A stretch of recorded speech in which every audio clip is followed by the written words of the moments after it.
জয় বাংলা লঙ্গিসাম্বা চ্যানেলে আমি আছি মোহাম্মদ আক্কাস। তো আজকে আমরা জানবো ভারত পাকিস্তান যুদ্ধ বাংলাদেশের দর্শক কিভাবে নেয়, কিভাবে এই ভারত পাকিস্তান যুদ্ধ মানুষের মন্তব্য কি, এটা আমরা আজকে জানবো। তো দেখা যাক বাংলাদেশের কোনো ভাইকে পাই নাকি, পাইলে আমরা জিজ্ঞেস করবো ভারত পাকিস্তানের সম্পর্কে তার কি বিস্তারিত আছে। চলুন যাওয়া যাক। ইতিমধ্যে আমরা হাঁটতে হাঁটতে আমাদের পেয়ে গেলাম একটি ভাইকে।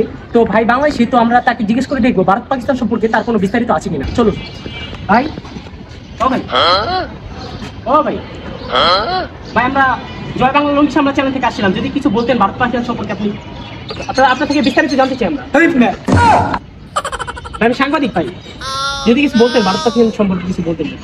সাংবাদিক? জি জি। আচ্ছা ভাই, একটু বিজি আছে। এই যে ভাই কতক্ষণ ধরে দেখছি আপনি আকাশের দিকে তাকিয়ে দেখছেন। ভাই আপনি যদি কিছু একটা কোনো একটা বক্তব্য রাখেন ভারত পাকিস্তান যুদ্ধ সম্পর্কে, তাহলে যদি একটু ভালো হতো। আপনি একটু মাইকটা ধরে বলবেন ভাই। সাংবাদিক? জি। আচ্ছা ভাই শুনুন, এখানে আসছি সকালবেলা। আচ্ছা, কেন আসছি জানেন? কেন আপনি জানেন? নিশ্চয়ই আপনি জানেন যে ভারত আর পাকিস্তান যুদ্ধ চলে। জি অবশ্যই। তারা যেমনি বোমা ওটা আমরা কি বলছি জানেন? ওটা বলছি বল। আচ্ছা, ক্রিকেট বল। জি। আচ্ছা, ওই বল দুই দেশে যে মারতে আছে, এ দেশে মারে ও দেশে মারে অবশ্যই, কিন্তু একটা বল যদি ওয়াইড হয়ে যায় তাহলে কি বুঝতে পারতেছেন? জি, সেটা আপনার কথা অবশ্য ঠিক আছে যে দুই দেশ যুদ্ধের মাঝখানে যদি আপনি যেটা বললেন যে একটা ক্রিকেট বল হিসাবে, তো ওই ক্রিকেট বল যদি দুই দেশের মাঝখান থেকে আমাদের দেশে পড়ে, তো আমাদের দেশটা তো ক্ষতিগ্রস্ত হতে পারে।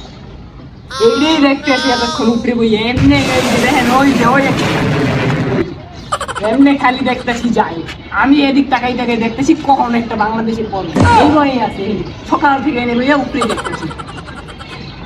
আচ্ছা ভাই, তো আমরা যা জানতে পারলাম বাংলাদেশের একজন ভাইয়ের কাছে, তো সে জানাচ্ছে যে আমাদের ভারত পাকিস্তান যুদ্ধ যে হচ্ছে, তো এই যুদ্ধে দুই দেশ যে একটি বোমা হামলা যে চলতেছে, তো বোমা হামলা তো সে ক্রিকেট বল হিসাবে দেখছে, তো ক্রিকেট বল হিসেবে ছোড়াছুড়ি হিসাব করছে। ইতিমধ্যে আমরা তার কাছে এটাও খবর পেলাম যে তো বিভিন্ন দেশে যে গোলাগুলি করছে, সে একটি গোলা দর্শন আমাদের